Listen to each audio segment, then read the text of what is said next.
બનાવોમાં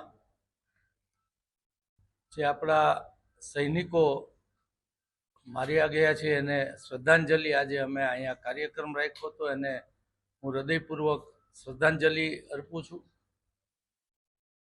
આપણી સેના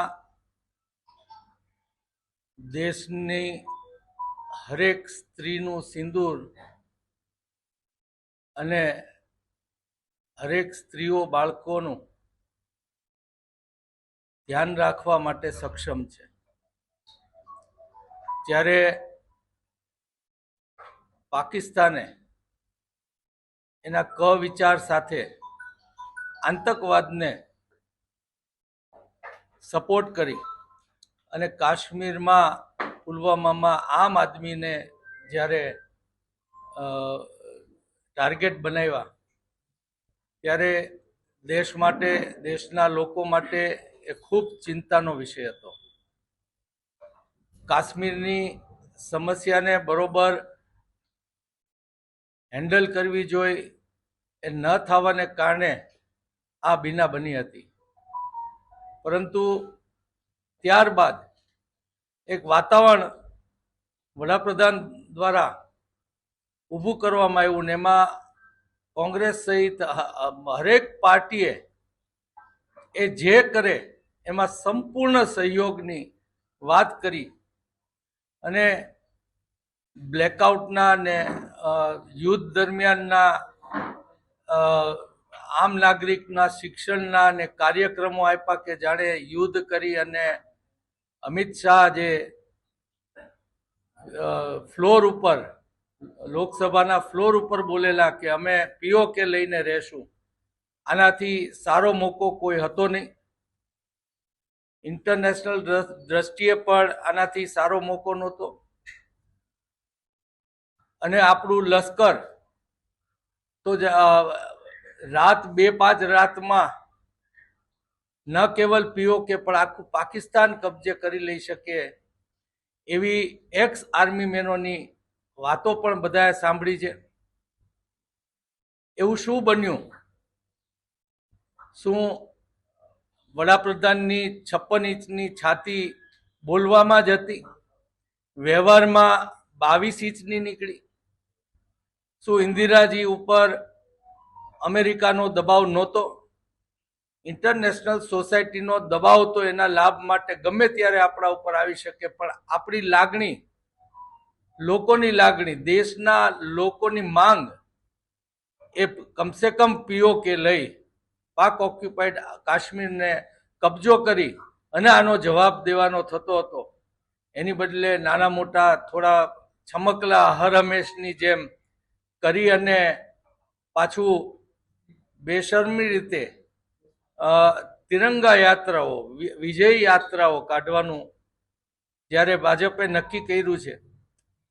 કમનસીબી એ છે કે આવી આફતમાં પણ ભાજપ એના લાભની જ વાત, એને કેમ મત મળે એની જ વાત ઉપર આવા સમયે પણ એ મૂકતા નથી. ને એ માનસિકતા અહીંના કોર્પોરેટરે એક ફોરવર્ડેડ મેસેજ, એટલે કે ભાજપમાં બધે ફરતો જ હોય એટલે ફોરવર્ડેડ હોય. ફોરવર્ડેડ મેસેજમાં એવું કીધું કે 400 આઈપીઓ તો પીઓકે લઈ લે. આનો શું મતલબ થાય? ખાલી મત આપો. તમારે પીઓકે જોતું હોય તો હજી મત આપો. આ દેશમાં લોકશાહીમાં મતના સોદાનું નીચલી સ્તરે તો અમલીકરણ ભાજપે કર્યું છે, પણ હવે દેશની સુરક્ષા, જવાનોની બહાદુરતા, કિસાનોની મહેનત, જય જવાન ને જય કિસાનનો નારો એ જાણે આ લુપ્ત થઈ રહ્યો હોય એ રીતનો આ ભાજપના વ્યવહારને અને એમાંથી આવેલા વડાપ્રધાન, અંગત રીતે પણ હું એવું માનું છું કે નિડરતા અંદરથી હોવી ખૂબ જરૂરી હોય છે. શું એ જ ખામી વડાપ્રધાનમાં નથી ને? આ પ્રશ્ન એમને કરવાનું લોકો વતી મન થાય છે. ત્યારે હું ઈચ્છું કે લોકો સાથે ભાજપ સોદાઓનું રાજકારણ બંધ કરે. દેશની સુરક્ષા, જવાનો ઉપર એમને વિશ્વાસ તો છે, પણ જે ગવર્મેન્ટે એક ફૂલ ફ્લેજેડ વોર માટે પરમિશન આપવી પડે, જે ઇન્દિરાજીએ આપી હતી, એક બહાદુરતાપૂર્વક આપી હતી, અમેરિકાના ડર રાખ્યા વગર આપી હતી, એ આ 56 ઇંચની કહેવાતી છાતી 22 ઇંચ તરીકે દઈ ન શકા. એનો ખૂબ દેશના લોકોમાં રોષ પણ છે અને એનાથી દુઃખી પણ છે. અને આ સિંદૂર નામ આપી અને એમાં પણ પાછું મતનું રાજકારણ. આ રાષ્ટ્ર એ સૌનું છે અને સિંદૂર સૌના માટે અગત્યનું છે, એના વર સૌના માટે અગત્યનો છે. ત્યારે આ આખી પ્રક્રિયામાં જે સૈનિકો આહુતિ આપી છે, જેણે દેશ માટે ગુજરી જવાનું લડાઈમાં પસંદ કર્યું છે, એ લોકોને ક્યાંય યાદ કરવાને બદલે નથી વિજય થયો તો પણ વિજય યાત્રામાં ભાજપ ઘેરાયેલી છે, એના મતના રાજકારણમાં હજી ઘેરાયેલી છે. બસ એ જ વાત કરવી હતી. જય હિન્દ.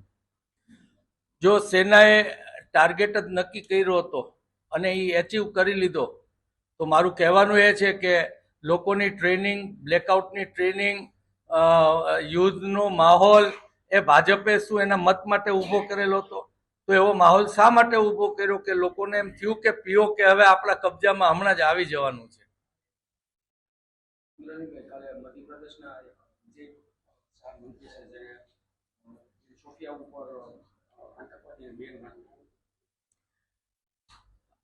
કોઈ પણ સૈનિક ઉપર જે દેશ માટે ન્યોછાવર થવા માટે બોર્ડર ઉપર ઊભા છે, એને પણ મધ્યપ્રદેશના મંત્રી એને પણ ટાર્ગેટ કરે, મને લાગે છે કે, અને એ પણ પાછું એ લઘુમતી સમાજમાંથી છે, માટે એ બહુ દુઃખદાયક છે.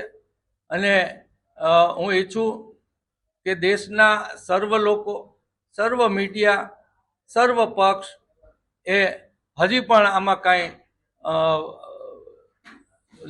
લશ્કરની કાર્યવાહીનું કદાચ સરકાર વિચારે તો સાથે જ રહેશે અને તટસ્થતાપૂર્વક બધા એમાં એમનો ભાગ ભજવે એવી અપેક્ષા રાખું. ની જે મેં વાત કરી છે તેમાં લોક જાગૃતિ ખૂબ જરૂરી છે, કારણ કે લોકો જાગૃત થાય તો એ જ ભાજપનો હિસાબ કરી શકે. વિપક્ષને કોઈ સત્તા નથી, ત્યારે લોક જાગૃતિ જરૂરી હોય. અમે રાજકોટમાં આ પત્રિકાનું પણ વિતરણ કરવાના છીએ કે જેમાં લોક જાગૃતિનો પણ આમાં કાર્યક્રમ છે. ભાજપે શું કરે છે, શું ન કરવું જોઈએ એની વાત